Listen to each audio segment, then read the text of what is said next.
वफाकी वज़ीर दाखिला मोहसिन नकवी का कहना है कि हुकूमत ने तहरीक इंसाफ को संजानी में जगह देने की पेशकश की है और उनकी इतला के मुताबिक जेल से उस बात की मंजूरी भी मिल गई है। इस्लामाबाद में मीडिया से बात करते हुए उन्होंने बताया कि PTI की जानिब से हुकूमत की पेशकश का अभी तक कोई हतमी जवाब नहीं दिया गया है।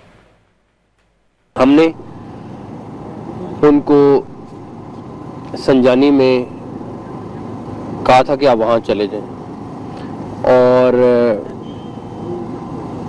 ये कल से आज तक तकरीबन 24 घंटे से ज़्यादा टाइम हो गया होगा सारा कुछ।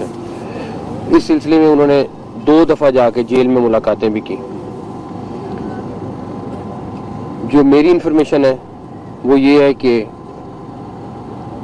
उनको वहाँ से भी अप्रूवल मिल गई। वहाँ से भी अप्रूवल मिल गई? मैं ज़रा मुझे बोलने ने बोला है, ठीक है।